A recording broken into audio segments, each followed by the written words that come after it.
कुंदन बाग नाम का ये रहस्यमयी गांव, जहां साया था एक पिशाचनी का जो कई वर्षों से शांत थी, लेकिन कामिनी की यह गलती के कारण आज उसने फिर से उस पिशाचनी को जागृत करने का न्योता दे दिया था।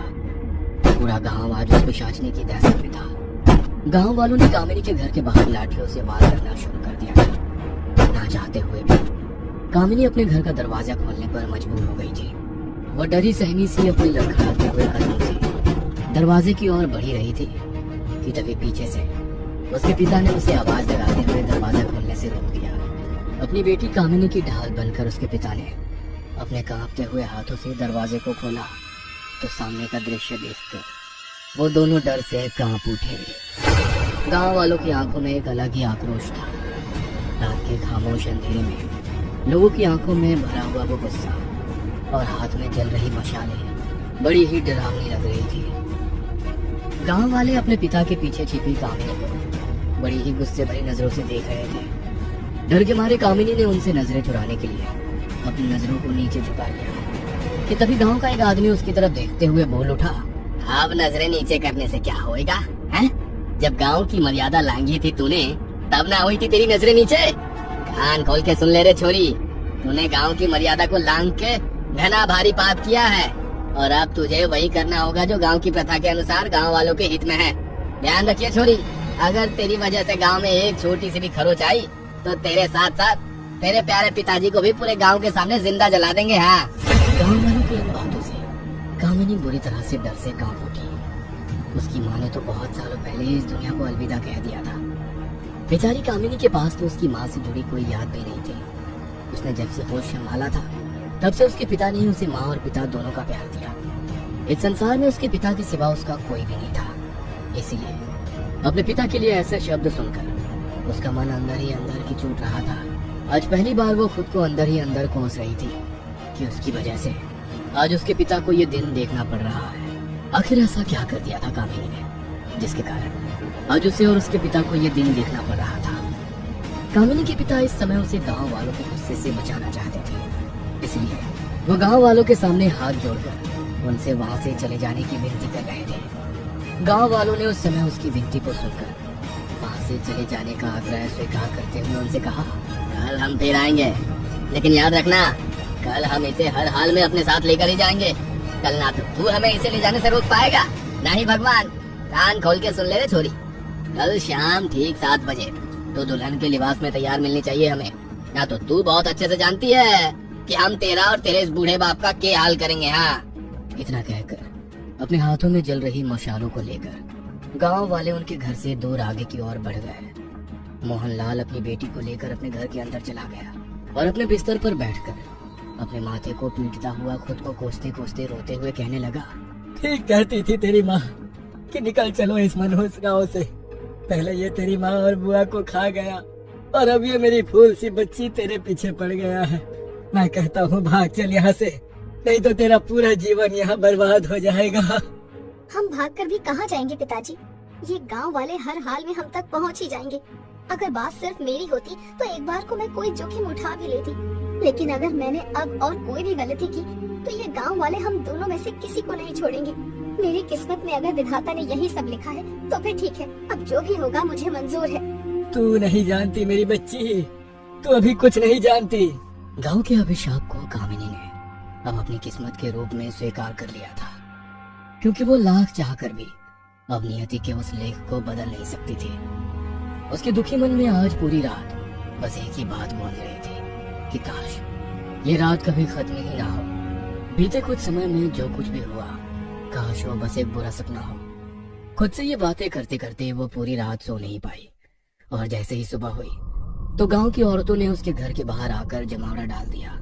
कामिनी समझ गई थी कि अब उसे वही करना है जो गांव वाले चाहते हैं, इसलिए वो नहा धोआ कर नए कपड़े पहनकर घर से बाहर आ गई। उसके घर से बाहर आते ही गांव की औरतें नींबू और मिर्ची से उसका उतारा करने लगी और देखते ही देखते पीले रंग के नींबू गहरे लाल रंग में बदल गए। तभी गांव की एक बूढ़ी महिला ने उन नींबुओं को उनके घर की दहलीज से कुछ दूर एक पीपल के पेड़ के नीचे दबा दिया। तभी एक औरत ने अपने हाथ में पकड़े एक लाल रंग के दुपट्टे को कामिनी के सर पर उड़ा दिया। सभी औरतें बड़े ही मायूसी भरे चेहरे के साथ कामिनी को अपने साथ गांव में स्थित देवी माँ के प्राचीन मंदिर में ले गई। उन्होंने कामिनी को देवी माँ की मूर्ति के सामने बैठाया और खुद उसके चारों तरफ एक गोल घेरा डालकर खड़ी हो गई और उसके सर पर दूध और जल का अभिषेक करने लगी। उसके बाद उन्होंने अनामिका के पूरे शरीर को हल्दी से लेप दिया और अपने हाथों से उसकी बलाएं उतारने लगी और बिलखती हुई अपनी आंखों में आंसू लिए उसके हाथों में लाल रंग की चूड़ियां पहनाने लगी। उन सभी को देखकर कामिनी का मन और ज्यादा घबराने लगा। उन्होंने उसके चारों ओर बनाए गोल घेरे को तोड़कर देवी माँ के चरणों में सिंदूर चढ़ाया और सिंदूर की उस डब्बी से कामिनी के हाथों पर कुछ आकृतियां बनाई। देवी माँ के सामने माथा टेक के वे सभी औरतें कामिनी को उसके घर ले आई और कामिनी के हाथ में एक बक्सा थमाकर वहां से चली गई। शाम को जब कामिनी के पिता उसके कमरे में गए तो कामिनी को देखकर उनकी आंखों में आंसू आ गए। कामिनी दुल्हन के जोड़े में सजी किसी अप्सरा से कम नहीं लग रही थी। उसके पिता मोहन लाल ने उसकी ओर बढ़कर उसके सर पर अपना हाथ रखते हुए कहा, मुझ जैसा भागा बाप भला कौन होगा जो जीते जी अपनी बेटी को मौत के मुंह में जाते हुए देख रहा है। यह दिन देखने से पहले भगवान ने मुझे उठा क्यों नहीं लिया। दुल्हन के जोड़े में सजी कामिनी के शादी के दिन पर आखिर उसके पिता भला क्यों ऐसी अभागी बातें उससे कर रहे थे? आखिर ऐसा क्या था जिस कारण मोहनलाल और गांव की सभी औरतें कामिनी के शादी के दिन को किसी मातम की तरह कोस रही थी? मोहनलाल अपनी बेटी को अपनी सीने से लगाता हुआ अपने आंसुओं को रोक नहीं पा रहा था। कामिनी अपने हाथों से अपने पिता के आंसुओं को पोंछने लगी कि तभी उनके दरवाजे पर जोर की ठक होने लगी। मोहनलाल ने जाकर घर का दरवाजा खोला तो गांव की औरतें कामिनी को लेने घर के बाहर आ चुकी थी। मोहनलाल ने कामिनी को बाहर बुलाया और उन्हीं में से एक बूढ़ी औरत ने कामिनी को एक लोहे की कील और माचिस उसके पर्स में रखने के लिए दी। कामिनी ने उसके हाथ से माचिस और कील को लेकर अपने पर्स में रख लिया और वो उन औरतों के साथ साथ चलने लगी। उसके पिताजी मोहनलाल भी उन सबके पीछे पीछे चलने लगे। कुछ देर चलने के बाद रास्ते के एक चौराहे पर उसी बूढ़ी औरत ने सूखे चावलों से देविका की नजर उतारकर चौराहे के बीचों बीच रख दी और फिर से सभी आगे की ओर बढ़ने लगे। कुछ देर चलने के बाद उन्हें सामने एक बड़ा ही आलीशान बंगला दिखाई दिया जो बेहद खूबसूरती से सजा हुआ था। उस बंगले की खूबसूरती को देखकर कामिनी का मन भी उस पर मोहित हो गया, लेकिन वो उस बंगले को नजरअंदाज करती हुई आगे की ओर बढ़ने लगी। तभी कामिनी को टोकते हुए पीछे से उस बूढ़ी महिला ने उससे कहा कि तुम आगे कहाँ जा रही हो मेरी बच्ची? यही तुम्हारी मंजिल है। अपना दायां पैर इसकी पहली सीढ़ी पर रखकर आगे की ओर बढ़ो। उस बूढ़ी औरत की बात सुनकर कामिनी ने अपना दायां पैर पहली सीढ़ी पर रखकर अपने कदम आगे की ओर बढ़ाए और वो औरतें उसे उस बंगले में सजे शादी के मंडप में ले गई। कामिनी के चेहरे पर एक अलग ही घबराहट थी। वह डरी सहमी सी मंडप में बैठी ही थी कि तभी पंडित जी ने आवाज लगाते हुए कहा, वर को मंडप में लाया जाए। पंडित जी की बात सुनकर कामिनी ने जैसे ही अपनी नजरें उठाकर देखा तो सामने अपने दूल्हे को देखकर उसके होश उड़ गए।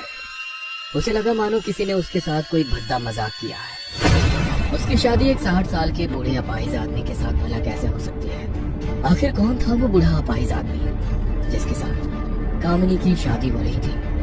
आखिर ऐसी क्या मजबूरी थी उसकी जिस कारण उसे ये शादी करनी पड़ रही थी? आखिर क्या था इस शादी के पीछे छिपा वो राज? जानने के लिए इस कहानी के अगले भाग को अवश्य देखें।